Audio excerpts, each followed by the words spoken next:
Greetings and welcome to the Seattle Law of One podcast. Today's episode is about Armageddon.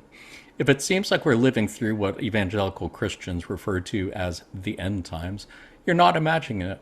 Everyone who knows about the Law of One knows that we are literally living through the end of the world in third density and the beginning of a new world in fourth density.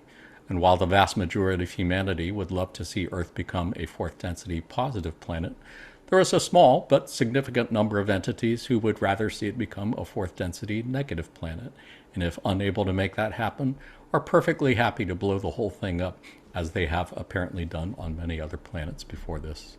What can we do to prevent Armageddon, or at least be less afraid of it?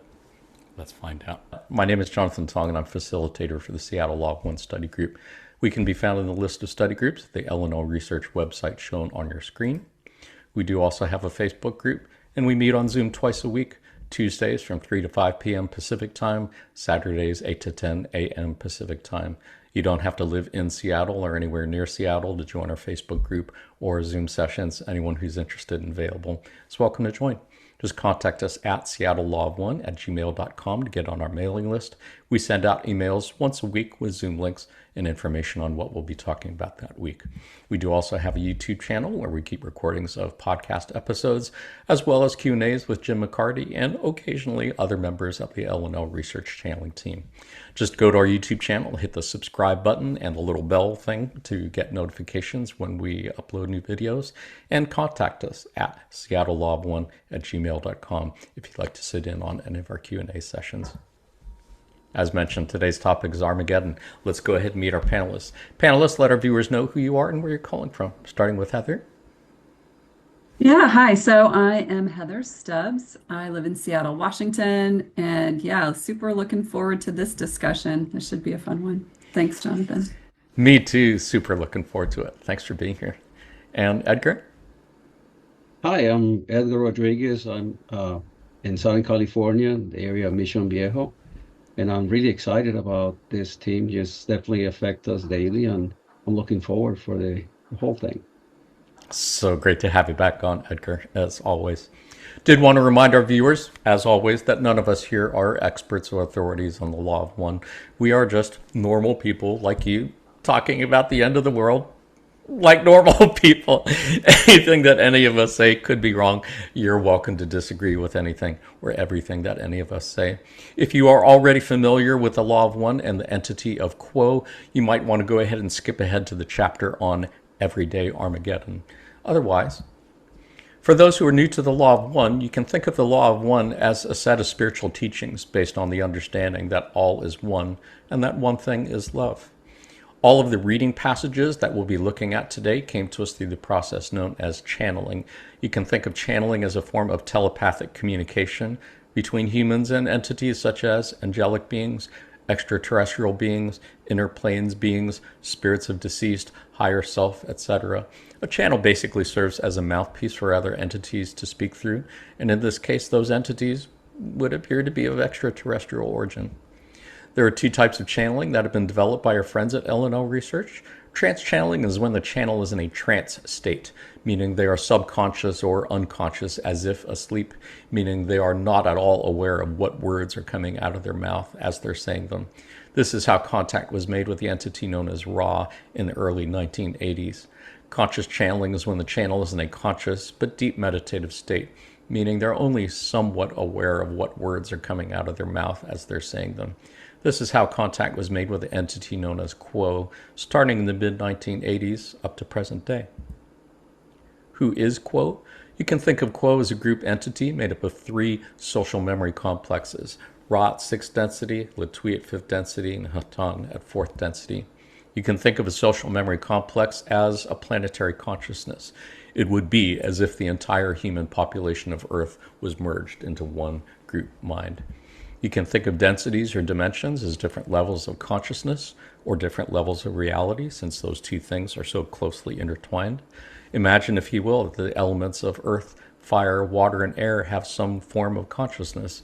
As many indigenous peoples have been saying so for centuries, we refer to this as first density. You can think of second density as the level of consciousness of plants and animals.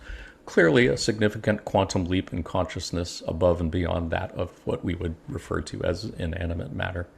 You can think of third density as the density of consciousness of humans and cetaceans like whales or dolphins. Again, a significant quantum leap above and beyond the consciousness of plants and other animals. You can think of fourth density as the level of consciousness of the social memory complex. Again, it would be as if the entire human population of Earth was merged into one group mind. Clearly a quantum leap above and beyond the consciousness of an individual person. You can think of fifth and sixth density as whatever would be comparable quantum leaps above and beyond that. There is much we could say about it, and if you're interested, check out our podcast episode on densities and dimensions. Otherwise, for now, suffice it to say the entity known as Quo appears to be a group entity made up of three planetary consciousnesses: Ra at sixth density, Latui at fifth density, and Hatan at fourth density. First contact with Quo was made by the LNL research channeling team in 1986, almost 2 years before after the end of the Ra contact in 1984. They have been channeled every month since then, up to present day, by the LNL research channeling team. Transcripts of these sessions can be found in the LNL Conscious Channeling Library shown on your screen. Having said all that, let's take a look at a couple interesting passages on everyday Armageddon. On June 2nd, 1985, a person named N said, "Would you address, please, whether there is or is not going to be an Armageddon?" Latui, I am Latui. And this is a very humorous question, my brother. We hope that you do not think that we have an unusual sense of humor, but it is as if one at a dance had asked us, where was the dance? My brother, you live within the Armageddon. The times, as it has been said, are indeed a-changin'. You see the battle of light and dark in all places, in all hearts. You see the doubts and the fears. You see the prophets, the sages. You see all that has been foretold. And yes, you are at the dance. And it's one of my all-time favorite passages. And then on February 24th, 2024, not that long ago, Quo said, "We would suggest that the Battle of Armageddon is a battle which each person upon this planetary sphere engages in on a daily basis when they see the seeming separation between entities of the third density as being the reality that must be dealt with in a manner which is divisive, filled with anger, and the possibility of warfare, which is so rampant upon your planet at this time. It has been for thousands of years. This is a battle that can only be won by those who become conscious seekers of truth and who see within themselves the seeming separation covered by the total unification of all things and all people existing within the infinite creator, as the infinite creator exists within them. It is the great hope of the confederation of planets in the service of the infinite creator that more and more people upon your planetary sphere can become aware of this battle within themselves and reflect in the world around them. For as what heals the self, what heals the world around them." We could spend 2 hours just talking about those two passages and unpacking it all, but I think the big thing for me is really what they're saying in the first one, where it's like we are literally living through the end of the world in third density and the beginning of the fourth. And it is really important to acknowledge that that is happening, because it's so easy to forget and just be convinced that, wow, this is just normal. This is how it's always been. What do you think, Heather? Any thoughts on anything? Sure. Yeah, I think a great choice of passages. Yeah, the first one especially really, it hits it right on the head. Like we're in it, we're living it, we're doing it. I think, if this is third density, this is the density of choice, and we're choosing between the positive and the negative, or we're hoping to choose. Then that's what's happening. We're choosing, so that can be seen as the Armageddon. Um, I thought it was interesting. Like, I just wanted to look up, like, okay, like, what is the meaning of Armageddon? Is it like total destruction and annihilation, and like what AI gives is the prophesized final apocalyptic battle between the forces of good and evil at the end of the world, right? So yeah, looking at positive and negative, what's the end of the world, end of third density, or end of Earth and third density. So yeah, I appreciate you bringing up the choice, because I think that is one of many things that I appreciate so much about the Law of One, that I mean, I've never seen it in any other spiritual religious teachings about this concept that is basically the meaning of life, to make a choice between what we perceive as the path of service to others or the path of service to self. That really reframes everything. It helps everything happening in the world make sense when you see it through that lens, right? Yeah. Yeah. How about you, Edgar? Well, this is kind of a school anyway. We definitely have all those that didn't pass before third NC repeating in here. So, it's interesting, but you need to pass finals before you can graduate to the next level. And interestingly, this Armageddon is one of those finals. The interesting thing is you don't have to study for it. The only thing Right. you need to do is for that choice is you basically, if you are a positive entity, like all of us are here, you just need to open your heart. There's no studying. Once you open your heart, you basically forgive whatever anybody else is doing to you, and you're not gonna be inclined if you're that, army guy that is on that bunker ready to hit that button. You probably will say, "No, I'm not doing this because I'm forgetting everything has been done to us." Mm. Unfortunately, there's a lot of puppets that are controlled by the negative entities of the planet, and they're counting on us being obedient. So really, if you understand that about opening your heart, forgiving Yeah. people around you, Yeah. you can start with your own family. You might have maybe a relative that you don't talk to for a long time. Just sometimes giving a call and forgiving, that whatever offense that you had might bring you to that place of internal peace, which is all you need to go through this really hard time. Yeah. Yeah, I really appreciate what you said early in your comments, just in terms of about it's not about studying. I think it's really easy for folks in the Law of One community to get caught up in the idea of, well, I need to graduate, I need to be harvested to fourth density, and so I need to I don't know, study as if it was some kind of test or something. And as you said, it's really just about how your vibration is. It's about your core vibration. So if you really are wanting to do that, yeah, just as you said, open your heart. I mean, that really is the most important thing for fourth density, density of love and understanding. I don't know. What do you think, Heather? Any thoughts on that or anything else? Yeah. Yeah. Just in that second passage, the part that you highlighted about each person upon this planetary sphere engages in on a daily basis when they see the seeming separation between entities of third as being the reality that must be dealt with in a manner which is divisive, filled with anger. Yeah, so it's a daily thing, right? These For choices sure. happen daily, on the minute, on the second, we're constantly choosing. And the more that we can choose the path of unity or the remembrance of, we are all one, we're choosing for the light. Yeah. Yeah. I just think it just reminds me of what I was saying earlier about how it's really important to acknowledge that we are literally living through the end of the world. It's just that it's the end of the world in third density. And if that's all you think it is, then it's fucking horrific and traumatic. But if you realize that it's not just that, it's the beginning of a new world in fourth density, well, that changes everything. It makes it a beautiful thing. Lucky to be a part of. Did anybody have any thoughts on this passage before we look at another passage on another subject? Sounds good. Well, let's take a look at a passage about what is referred to as Gotterdammurang. I looked this one up on Google as well, and it means Twilight of the Gods in German, and it is derived from Ragnarok, an apocalyptic Ragnarok from Norse mythology, an apocalyptic prophesied war between forces of good and evil that results in the end of the world, which sounds like what Heather was just describing a few minutes ago. So, yeah. I think it appears in Wagner's The Ring opera for any opera fans out there. This is from March 19, 2006, and quote said, "Fourth density already exists. It is a very sound and healthy child. It is a new heaven and a new earth, and it is being filled more and more each day with those who have ascended in the natural way of things from planet Earth through the gateway of death. It is the great hope of many energies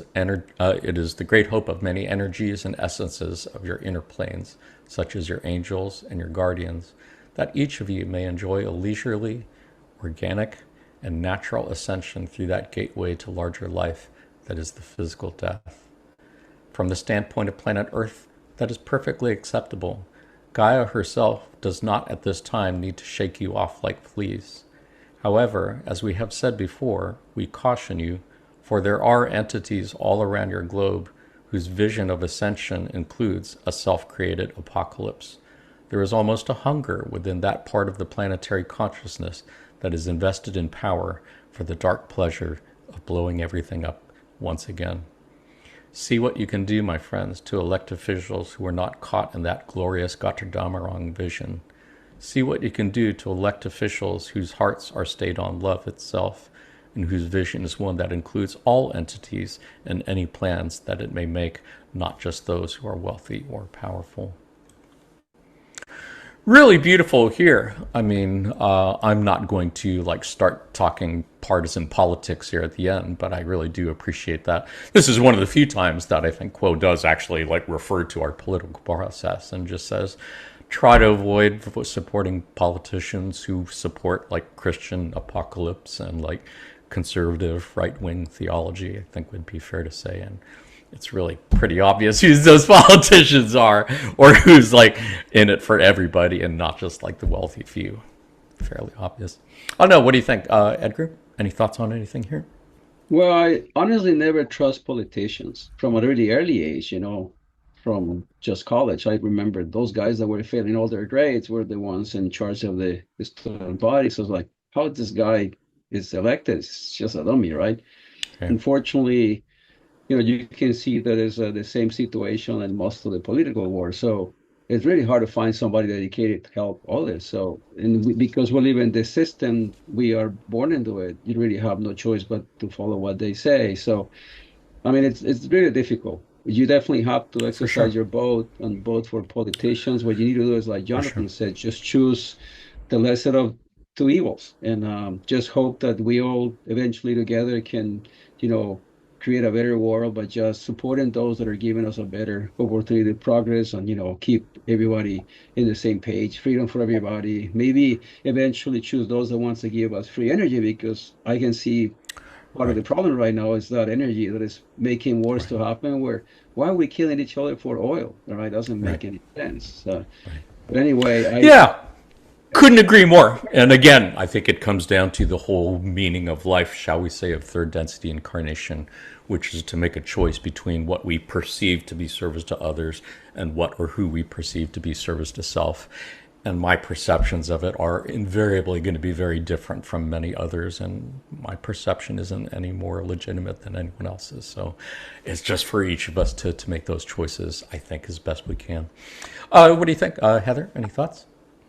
I'm just kind of focusing on the very first couple lines here, about fourth density and how it already exists as a very healthy child. Yeah. And then it talks about how getting there, we have to die. We get there through death. It's not like we're going to be here in living form and this planet is going to become fourth density. We have to die and ascend to make it to fourth density.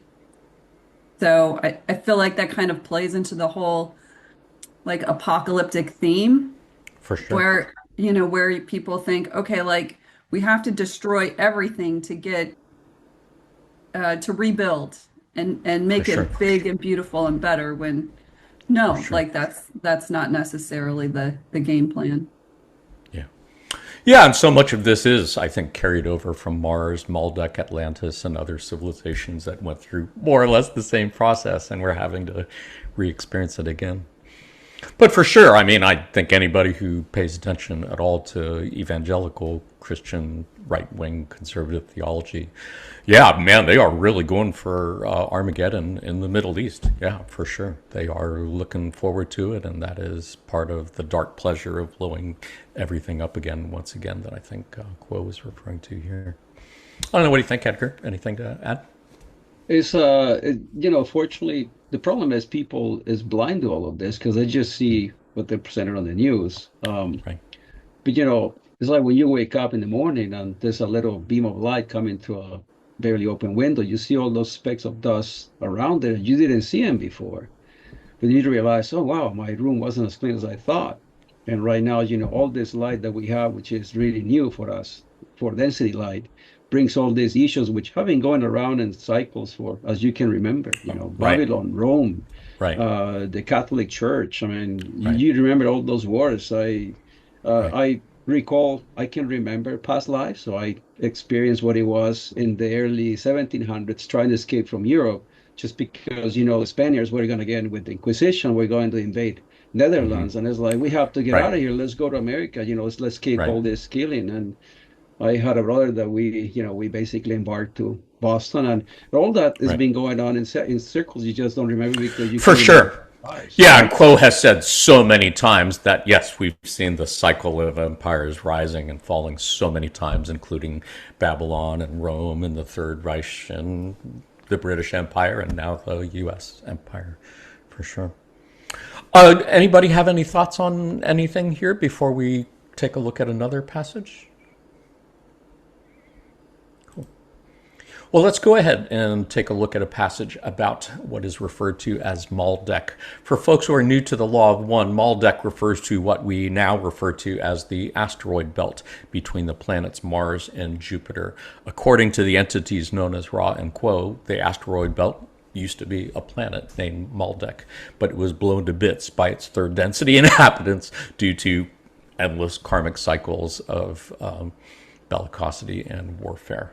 So, not that different from Earth. Let's take a look at this passage from Latwii, again from August 10th, 1986. Latwii is 1/3 of the Quo group. Latwii says, the most noticeable influence of the destruction of the planet known as Maldek upon your own planet was that after the population of the planet known as Maldek had recovered consciousness of their very being, there having been the melding of consciousness into a what has been called knot of fear following the destruction of their planetary sphere. These entities then found the need to take up residence upon your third density planet in forms which were not generally used or available to third density intelligence. They're referring to Bigfoot bodies, which Ra referred to before. Throughout succeeding eons of your time and planetary experience, these entities formerly of Maldek have been able to move into your more normal third density physical vehicle in order to continue their third density experience and to more specifically achieve a balancing action within their own consciousness that they have found necessary as a result of their actions upon their home planet, which resulted in its destruction. Thus, these entities have found the need to reproduce the circumstances which upon their home planet resulted in its destruction, in order that the balancing action may be achieved and the harmonious resolution of those energies set in motion long ages ago might find a more harmonious result. I mean, that's super fascinating to me. I don't know about you guys, but the part that really stands out is the last sentence there. These entities have found the need to reproduce the circumstances which upon their home planet resulted in its destruction in order that the balancing action may be achieved and the more harmonious resolution of those energies be put in balance. Wow, I mean, that is just so amazing. I mean, that really makes everything that we're experiencing seem to make sense. It's like, oh, no wonder it feels like the end of the world.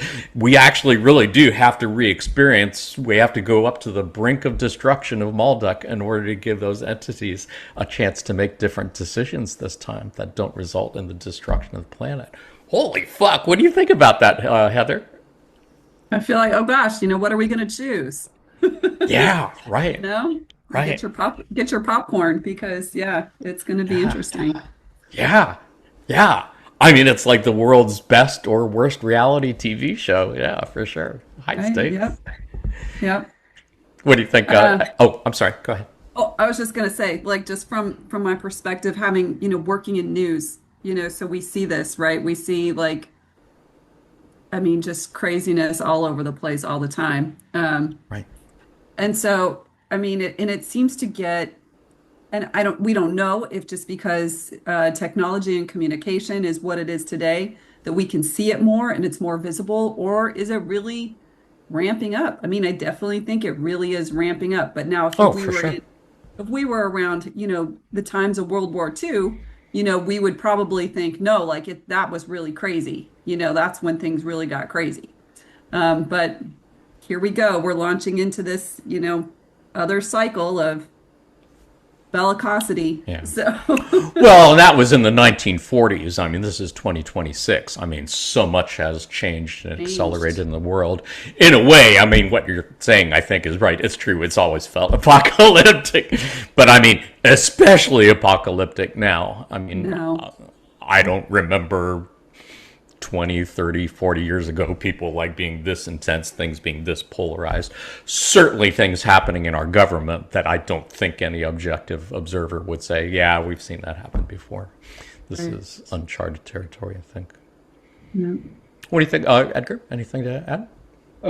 Absolutely. The main thing we need to remember is all is well, and we might seem like we're fragile and will die, but remember, we are basically the creator. We will not die with our body. Our energy body survives. And this is just another lesson in a school. The thing is, when you miss a lesson and you fail it, you will get it presented again over and over again until you learn what you didn't learn to just go ahead and progress. This is, again, the part right now where we shouldn't be given into fear and just understand that, or try to understand, although we're supposed not to understand. We need to have faith that what's playing is just part of our necessary evolution.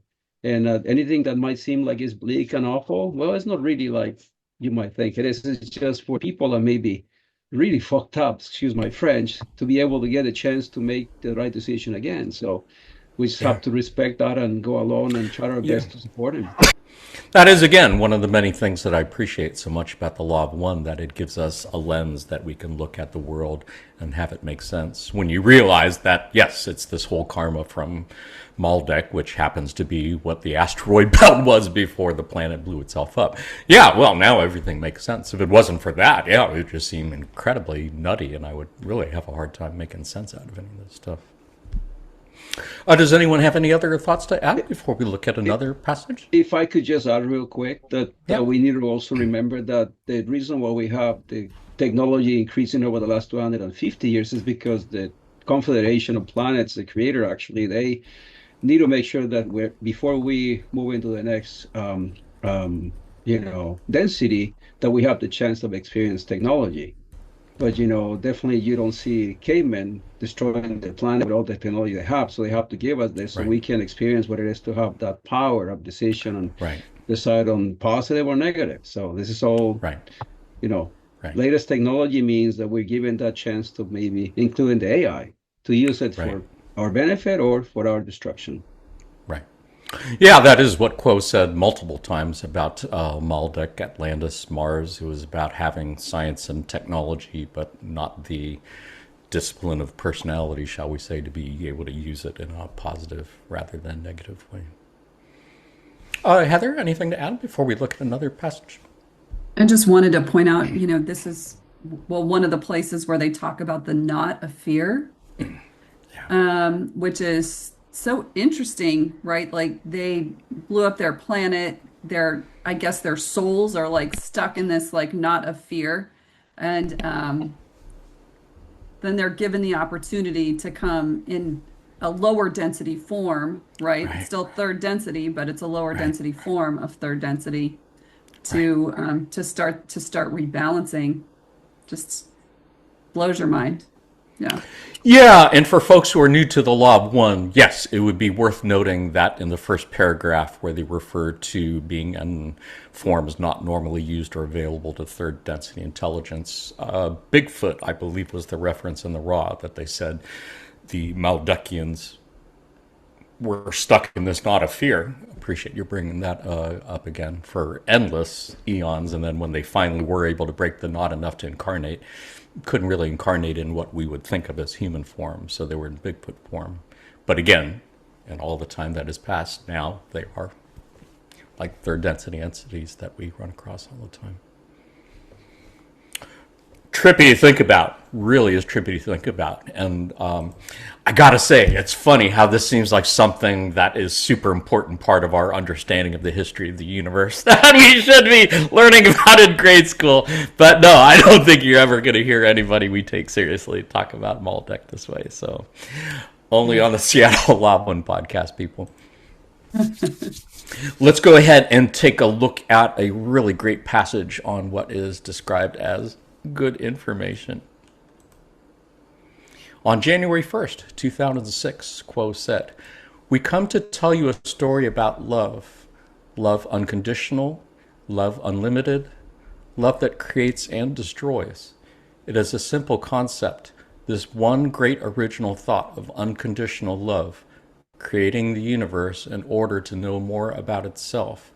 If you can look back at your experience in the context of the Creator's desire to gather experience and information about itself, then you will see that the Creator is perfectly happy with you, whatever you are doing, and especially delighted with you when you are attempting to know yourself at an ever deeper level. If a third density experience ends not with a bang but with a whimper, by humanity polluting its air and its water until it can no longer find a way to live, this will not overly trouble the Creator, for the Creator is gathering information about the entire range of experience that is had by this population or tribe of humanity on the third planet from your sun. Indeed, if you were to destroy your planet, as has been done elsewhere in the solar system, on Mars for instance, the Creator would still feel it had received good information from you. Consequently, to the Creator, you basically can do no wrong as long as you are authentically acting and gaining experience." Man, I gotta say, there's so much to unpack here, but at first glance, gotta say, God, what a cold-blooded bastard the one infinite Creator is. Doesn't care if we pollute ourselves to death, doesn't care if we blow ourselves up. It would just be good information. And yet it makes sense, from a universal level. Earth is just this tiny little speck and a speck and a speck of a sea. So, yeah, it does kind of make sense. I don't know. What do you think, Edgar? What do you think of this? I think the hardest that you encounter is forgiving yourself. You normally will have such a hard time because you remember things that you really screw up, mistakes you made, and then you believe, wow, I really made a mistake there. But you have to remember, you don't learn unless you make mistakes. I try to remind my kids every day that, hey, don't worry. Um, you're going to be learning as the years go by. As you kill yourself doing something stupid, you're going to be able to be a better person. You will be able to learn more and more. And you can see here where that comes from because as we are part of the Creator, we definitely have that same seeding where we eventually will come to understand that everything we're going through is for a reason. It's just a Yeah, big plan. And that's again the hardest part, having faith, yeah, understanding that, okay, you're going to be encountering these situations. My life as a child was hard. Right now it's a little easier, but still I see a lot of people that has struggle every day. And I yeah, try to do my best to be there, help them, tend them a hand as much as I can. yeah, But that's what it matters is helping each other, just being sure that we're doing our best for our neighbor. for And sure, remember, you have to forgive yourself before you can for forgive sure. others. Yeah, and I appreciate your bringing parenting and children into this because I think that's one of the thoughts that crossed my mind as I read this. It's like, wow, Creator is perfectly happy to let us pollute ourselves to death. Creator is happy to let us kill ourselves and is okay with that. And as cold-blooded as it seemed, I would think if you consider yourself a good parent, if you want to be a good parent, you want to give your child full autonomy to make all decisions as an adult, even if it means something that's self-destructive. You hope it wouldn't, but you don't want to be having to intervene and save them from destroying themselves. I think. I don't know. What do you think, Heather? Any thoughts on anything here? Well, I like what Edgar was saying. Like it really kind of comes back to, you've got to work on yourself, right? Yeah. We're the microcosm of the macrocosm. So all healing starts from ourselves and starts from within, and forgiveness is paramount in all of that. As I Yeah. was reading this passage, and it talks about humanity polluting its air and water until it can no longer find a way to live. And like I feel like, oh my gosh, like this is what we're seeing. Like in the news recently, we've showed that there's been this massive die-off of gray whales along the West Coast. Like more gray whales have died, in the first 6 months of 2026 than ever before. And it's Mm, because there wasn't enough food for them. And so they're dying of starvation. mm. Um, I didn't so know that. it's it's very telling when these giant, Right. massive cetaceans who are third density, Right. they're dying of starvation. And so you Right. see evidence of stuff like that, and you kind of wonder which direction are we going? Yeah. Yeah, for sure. And again, I mean, I think it's up to each person to sort that out for themselves, to discern between what they believe is service to others and what they believe is service to self. And I think Yeah. as we go farther and farther into fourth density, that polarization effect is only going to increase until it's like what has been referred to as the 2x4 to the side of it. It's like, what really does it make to convince you that you're supporting the wrong people to be in charge of things, at least to look at it just from the political point of view. But in terms of environmental too, it's like, is that really the kind of planet you want to live on in the future, where all the whales are dying of starvation? Is that really what you want? Yeah. I wonder, like, have we already, are we too far gone already? Is there Yeah. saving, what is left? You gotta I hope. think there is, though, and I think it does remind me. There was one channeling session where Quo said, "Earth is going to be fine. You really don't need to worry about it. The Earth always has been very resilient." So, I mean, short of literally blowing the whole thing up like Maldek, I think, yeah, I don't see that as a likely future. I don't know. What do you think, Edgar? Any thoughts on that or anything else? Yeah, I agree. If you look at the detonations of atomic wars in the South Pacific and even Chernobyl, Yeah. they actually have now reported in Chernobyl that despite all the radiation, you have populations of animals and plants that are thriving. I think the planet is amazing. Its ability to renew itself and heal itself. It's just that we are Right. that little flea that is always trying to, just get the hell Right. out of it. We also have our own agenda, and I believe as long as we don't make that on our own, agenda, the conservation, Right. planting more trees, helping the planet, it's not going to change. So it Right. doesn't depend on politicians. It depends on us. I Right. try my best to, plant trees wherever I can, even if it's not my property. I just always have seeds in my pocket. I'm like, I want to, throw those seeds here. Maybe they will be born there. And it's the same thing for all of us. We can just make a difference just by being an individual that is conscious of all this craziness. Yeah, for sure. It is easy to get caught up in the drama when you're like right there on this little speck of dust called planet Earth. But I think that's what I appreciate about this passage so much. They're really encouraging us to dolly back the camera outside of Earth, outside of our solar system, outside of our galaxy, and to be able to see the whole universe in its enormous scale, as well as the scale of time, because Creator has been learning about the universe for the last 15.5 billion years at least, and is still going to continue learning. So if he can, for me at least, it helps if I can learn to look at things through Creator's eyes. Then yeah, that's true. Everything is good information to the creator. Everything helps the creator learn more, even the things that seem horrific to us. Creator's a cold-blooded piece of shit. That's the takeaway lesson I'm getting from this. Any other thoughts before we move on to another Well, topic? well, you're the creator then. Yeah. I have been called a cold-blooded piece of shit before, mainly by myself. Let's go ahead and move on. Let's look at a long passage on the subject of awakening. On September 17th, 2006, Quo said, "We do not see a possibility probability vortex at this time in terms of the natural run of things in the metaphysical world that would cause a planet-wide catastrophe.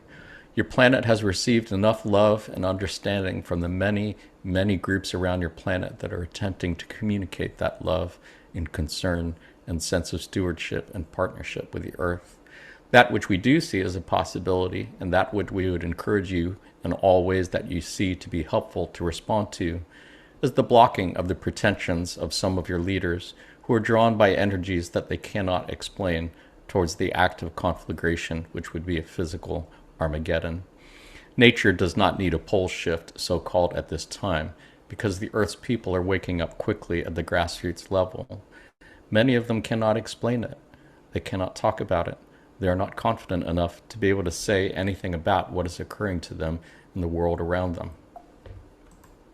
But what is occurring to them is that they are waking up and realizing that the goodness of themselves and the goodness of other people cannot depend on governance, but only depend upon the self and the other selves that are in the local area about the self, so that more and more people are becoming awakened to the possibilities of cooperation and peace done somewhat under the radar of government and the larger culture.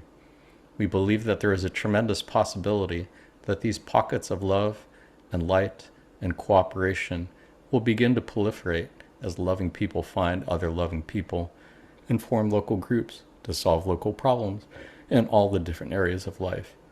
However, the picture, regardless of the possibility of some man-made Armageddon, at this time is a picture of time of graduation and harvest that is already occurring. Many of your people have already graduated. Yeah, really beautiful passage. And again, so much that we could unpack here. But I think the thing that strikes me most is this was in 2006. And they're talking about people waking up and realizing that can't depend on government to help, but are going to have to depend on themselves. It reminds me of that passage in session 65, question 7, where Ra talked about the ideal of freedom, at this contrast between freedom and control, that people were going to have the light of freedom burning within them, and without being able to find a way to express it through government or their governance, they would turn inward for solutions. That seems to describe so well what I'm seeing happening around us now. What do you think, Heather? Any thoughts on anything here? I feel like just the first sentence or the first passage gives me like a big sigh of relief, right? Where they're like, we don't see the possibility at this time for a planet-wide catastrophe. Yeah. So there we go. Like it all is well. We're okay, everybody. Yeah. So And I thank still goodness. believe that to be true now, 20 years later. I still do. Yeah. Yeah. But I mean, that's blind faith, I suppose, because yes, if you Definitely. want to look for evidence to the contrary, you can find evidence to the contrary. What do you think, Edgar?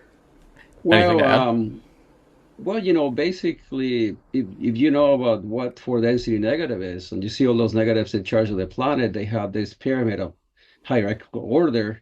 We're actually, without wanting it, we belong to that pyramid right now. So they created all this stratification of us, and I remove myself from that pyramid already. I don't really care about what A, B, or C say because it's all manipulation. So as long as you wake up in the morning, look up and look at the sun, see the nature around you, and your day is beautiful, everything is beautiful. You actually change your reality just by taking your attention from all that fear and destruction and focus it really where you need it, which is help the planet to be better. You mentioned before in some of your podcasts, every human is a pyramid in itself. We have the power of getting the energy from the planet and contribute to make everything more beautiful. So that Armageddon again is up to you. It's a personal decision. You want Yeah. to pay attention there and live in fear, or you want to live a life where you feel that you make a difference. Yeah, and that is both empowering and liberating to realize that, oh, you don't really need to change the world around you, and it's certainly not going to happen through the political process. As Quo has said so many times, really the best way to change the outer world is to change the inner world. And it's like, wow, that's an amazing thing to realize that that is actually true, and to realize that, yeah, it's beautiful.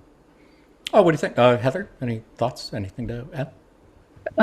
Well, this also talks about, this was in 2006, about people are waking up. And, Yeah. I think my awakening experience was in 2011. And I think I've seen so many more people awaken, awaken, awaken, awaken. And it is mind blowing. So I think that's true evidence of of the shift. Yeah. Agreed. Yeah, I have seen that too. It's like seeing flowers blooming in a meadow all at the same time. It's a beautiful explosion of awakening. Anybody else anything to add before we look at one last passage? Nice. Well, let's take a look at a passage on open heart. On October 3rd, 2004, Quo said, "How can you keep your heart open and stay devoted to the one infinite creator? There will be many arguments that pull you endlessly off your center of gravity, and you will be off balance and out of your comfort zone again and again, for these are deeply profound difficulties your world faces at this time. Those who, as the one known as Jay mentioned, blew up Mars, are attempting now to blow up your Earth. They almost succeeded as a group in that land you know of as Atlantis, and energies mass once again for the attempt to achieve an Armageddon. It is an energy that is deeply entrenched in the genetic memory of this racial group, which we would call the white race. Yet because the way that history has become stuck upon this monotheistic Yahweh and its resultant energies, it is a planetary experience once again. What shall you do to grow your world into that loving, unified, peaceful world which each of you can envision? May we say that it begins with you, this day and this moment. Not in a large way, but in the most small way. What are your thoughts as you approach your next decision? Is there a desire to defend? Is there a desire to protect? Examine these desires. Is there the desire to embrace and bring into one? Examine that desire. Examine your thoughts carefully to sift out those energies which have in them a lack of that focus and resonance which you associate with the open heart. Such a beautiful passage to close on that speaks to kind of what we were talking about a few minutes ago about inner work. You have any thoughts, reflections on anything here, Edgar? Well, the hardest thing is to get that idea of how do I open my heart? Like I said earlier, you start at home, your own family, your relatives.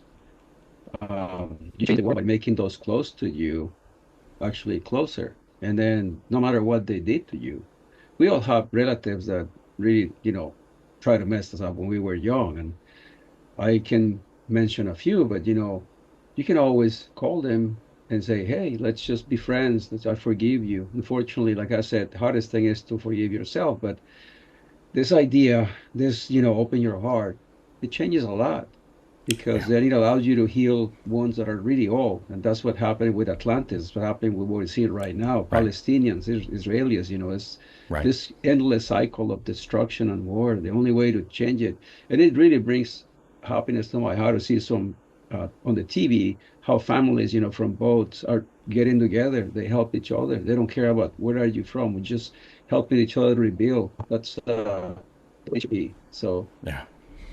Yeah, I think that's one of the things I appreciate most about this passage. It starts off so depressing, talking about, yes, there are people on your planet who are, in fact, trying to blow it up. It doesn't just seem that way. They really are trying to do it. And the whole thing about white supremacy, it's like, wow, that's interesting from 2004.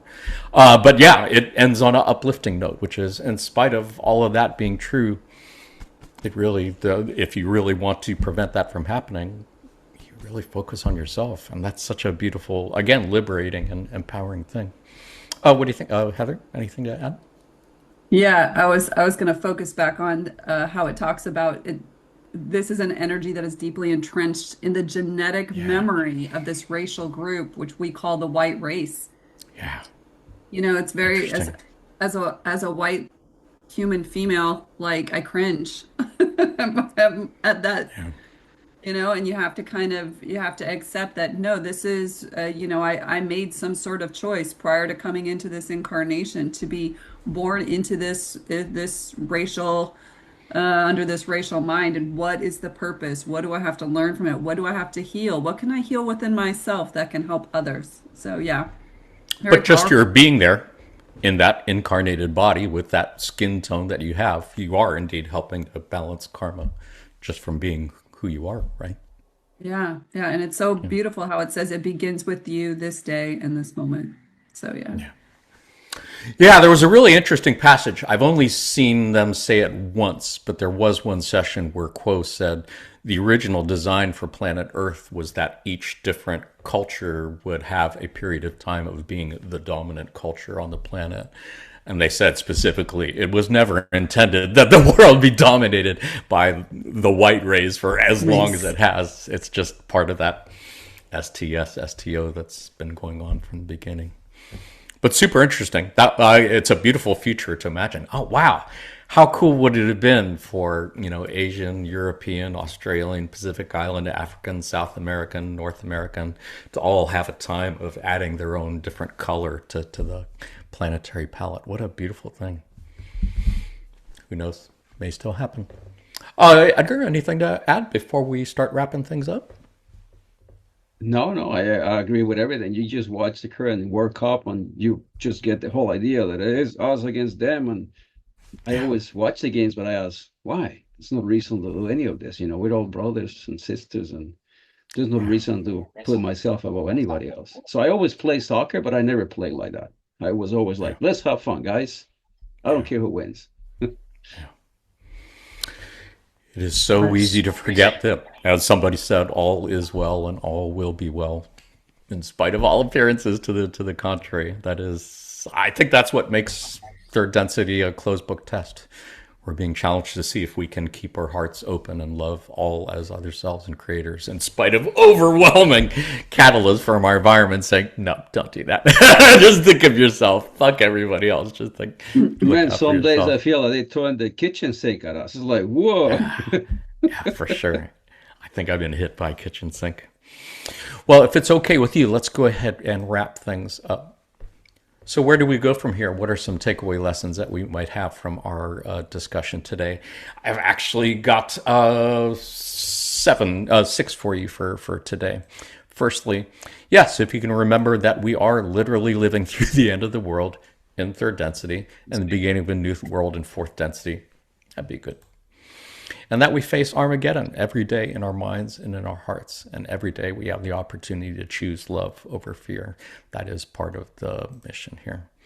And third, don't support leaders who support Christian Armageddon. That seems to be a very prevalent thing these days. And fourth, we have to re-experience the brink of destruction in order to balance karma from Mars, Maldek, and Atlantis. And yes, being loving and kind and understanding in that process is part of it, I believe. And fifth, learn to see through Creator's eyes. Everything is good information to Creator, even the end of the world or Armageddon. And lastly, that all is well and all will be well, in spite of all appearances to the contrary. Heather, do you have any takeaway lessons of your own you'd like to add, or any last thoughts on this topic? Yeah, I think it, like Edgar was saying, like it just really comes back to the personal self, right? The choices that we make on an individual level, choosing love over fear. So Yeah. much. Edgar, any takeaway lessons you'd like to add? Closing thoughts? Beautiful. Looks like I read the list before you asked the questions earlier, because most of what is there. I have this really cool neighbor. He's a cool guy, but he has this giant RV. He parks just in front of my house. It's like, and he has these extensions. And all the neighbors keep complaining, this dude is parking this RV in front of us. And, you can barely make it. How do you deal with that?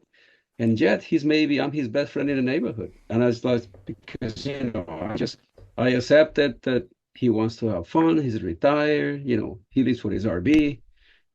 He cares more for his RV than his wife, but that's fine with me. So that's difficult. Like I said, you have to accept that you're going to encounter in life all these situations, and you have to put yourself in the other person's shoes. So the RV might bother a lot of my neighbors, but I feel like, hey, he's not harming anybody. He's taking care of his baby. Let him be.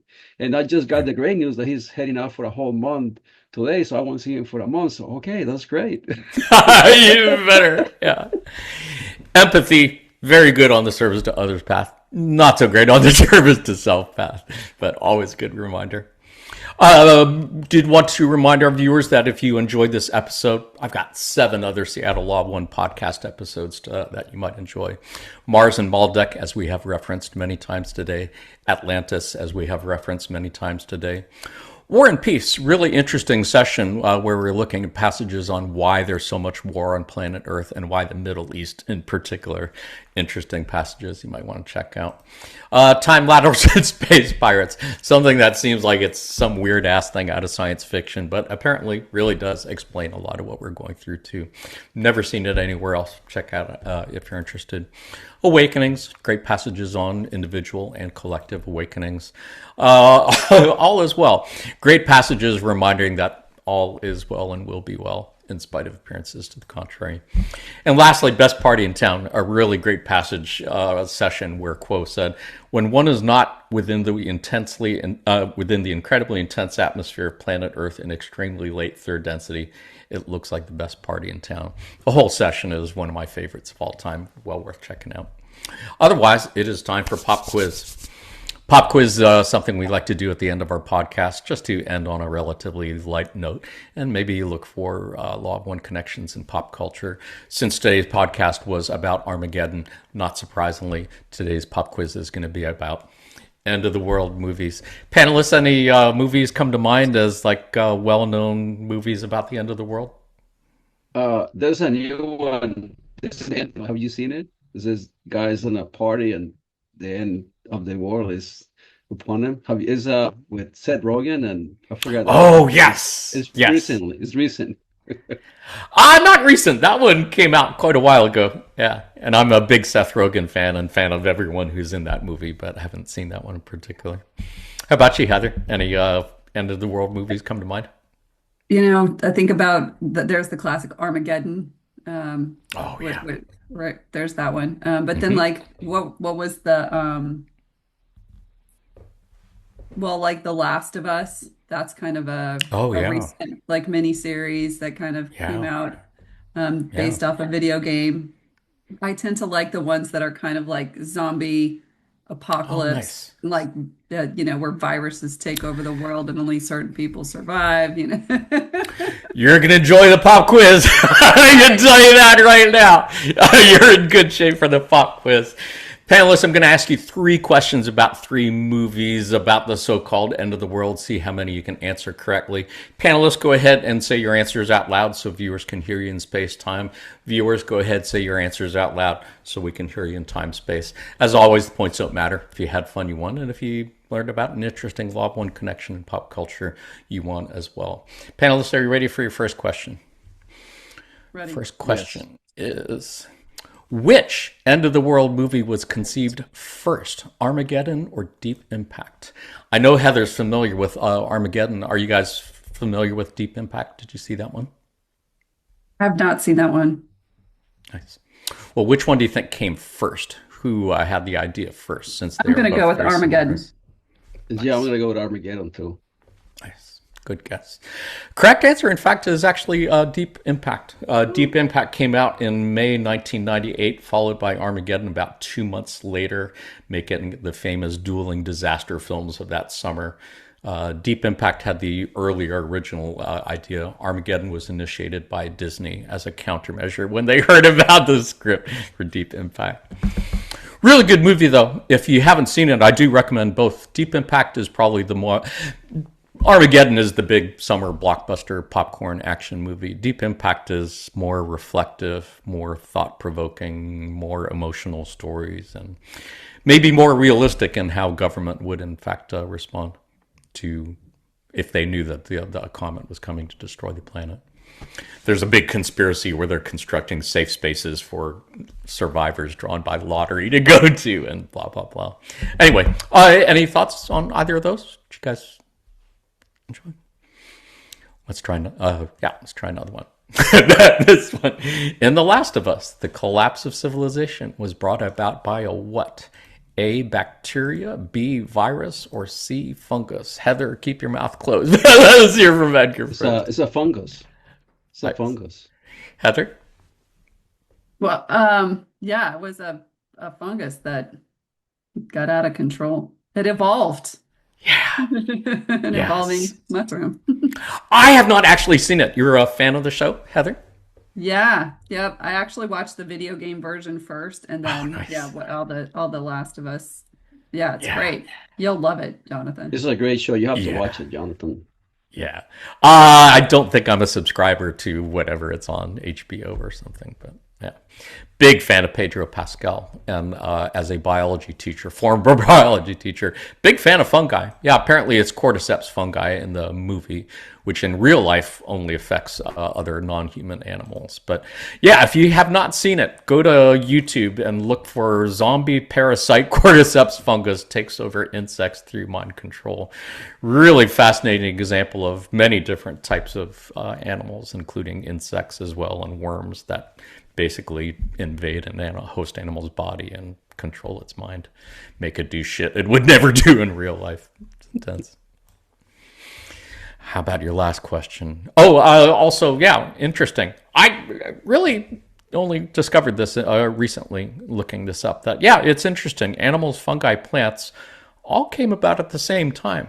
I think I would have expected fungi to be somewhere earlier, but they appear about the same time as animals, plants, meaning they're comparable in terms of like going from a single cell organism to a many celled organism. Super fascinating. Wow. Yeah. Go ahead, Heather. What were you going to say? No, I was just, yeah, that's fascinating. I would think mushrooms would be there way earlier, but yeah. Right. Right. Yeah. But they are fascinating for sure. I know there's that thing about the mycelial network of fungi that connect trees at the roots and help with communication in ecosystems. So super cool, super beautiful life forms. One more question. True or false? To promote the movie 2012, Sony Pictures created a fake website where people could sign up for a lottery to be part of a small group of people that would survive the end of the world. What do you think? True or false? I go with true. I will say false. I hope they didn't do that. Clearly not cynical enough, Edgar, because yes, sure enough, they did indeed do that. And yeah, NASA received numerous panicked emails about this and how they could sign up for the lottery and such. Who would have thunk that Hollywood would stoop so low? But yeah, apparently it's interesting. There was an interesting passage here from Quo about Mayans. This was from October 14th, 2005. Quo said, "Indeed, the Mayans' end time is in 2012 at the winter solstice. This is an accurate assessment of the movement of the planet itself into the age of Aquarius. This age begins a kind of octave and is a tremendous shift. It is occurring very much on time and on schedule. It is, however, to be noted that this event is metaphysical rather than physical. There is nothing inevitable in terms of physicality about what is going to occur at the winter solstice of 2012. And I know that, yeah, several prominent folks from Mayan groups said that we never said that it was the end of the physical world.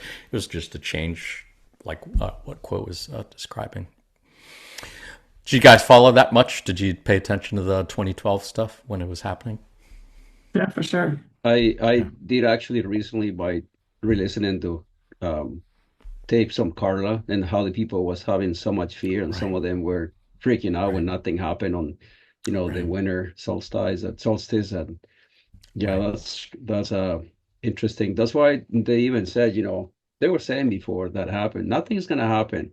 What we need to know is that the actual world of four density is already undergoing in the inner planes in Earth already. We just don't see it because you can't, but the negative entities are already fighting, the light, and it's ongoing now. Yeah, and really, in all fairness, I mean, if you look at how much life in the United States, at least where we are, how much the world seems to have changed since 2012, it's like, wow, that is a really accelerated shift from what we were seeing before that, as I recall.